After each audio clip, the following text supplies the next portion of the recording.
Hi అండి. ఈరోజు మనం ఎంతో రుచికరమైన, ఎంతో సులువుగా అయిపోయే బీరకాయ కందిపప్పు తయారు చేసుకునే విధానం చూపిస్తానండి. ఇది మనం ఎప్పుడు బీరకాయ శనగపప్పు, బీరకాయ పెసరపప్పు వేసుకుంటాం కదా.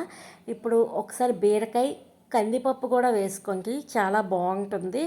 అంటే చాలామందికి తెలుసు, తెలియని వాళ్ళ కోసం చెప్తున్నాను. సింపుల్, ఏమీ లేదు. ముందుగా బీరకాయలు తొక్క అది తీసుకొని అది చిన్న చిన్న ముక్కలుగా కట్ చేసుకొని, ఇప్పుడు నెక్స్ట్ బాండి పెట్టుకొని అందులో ఆయిల్ వేసుకొని పోపు సామాలు, ఉల్లిపాయ, పచ్చిమిర్చి, కరివేపాకు వేసుకొని కొంచెం వేగాక బీరకాయ ముక్కలు ఉంటాయి కదా, అవి ఒక 2 సార్లు కడిగేసుకొని వేసుకొని మనకి బీరకాయలోని కొంచెం వాటర్ అది బాగా ఇంకిపోయినంత వరకు మగ్గించుకోవాలి.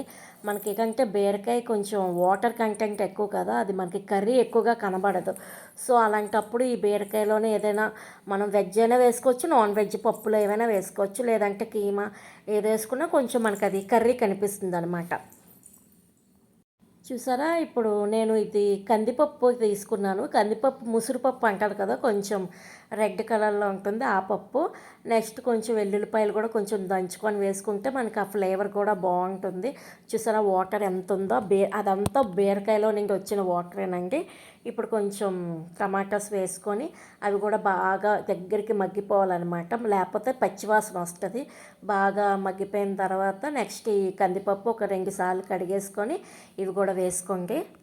ఇప్పుడు బాగా దగ్గరికి కలుపుకొని మీకు తగినంత ఉప్పు కారం వేసుకోండి. మీకు ఇంకా ఎక్కువ పులుపు కావాలి అంటే కొంచెం చింతపండు కూడా వేసుకోవచ్చు. అంటే పులుపు బాగా తినేవాళ్ళు ఇష్టపడతారు కదా, అది కూడా ఇప్పుడు ఈ టైంలో వేసుకోవచ్చు. నేనైతే వేసుకోలేదు.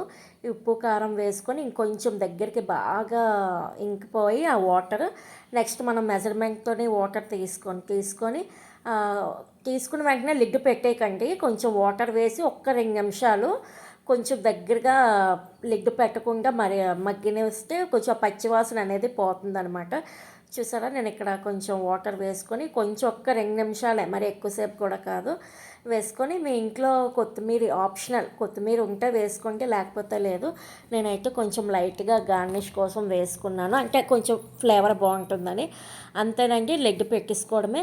ఇది మీకు 3 విజిల్స్ సరిపోతుంది. మరి ఎక్కువైనా సరే పేస్ట్ అయిపోయినా బాగోదు, 3 విజిల్స్తో అయిపోతుంది.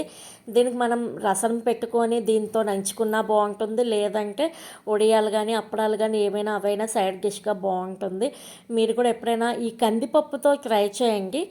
చేసి మీకు ఎలా వచ్చిందో కమెంట్ సెక్షన్లో కమెంట్ చేయండి. Okay friends, bye. నాకైతే ఇది చాలా బాగా వచ్చింది. మీకు ఈ వీడియో నచ్చినట్టయితే లైక్ చేసి, షేర్ చేసి అండ్ సబ్స్క్రైబ్ చేయడం మర్చిపోకండి ఫ్రెండ్స్. అండ్ బీరకాయ కందిపప్పు, పెసరపప్పు, శనగపప్పు ఎలాగో చేస్తాం కదా, కందిపప్పుతో ట్రై చేయండి. బాయ్.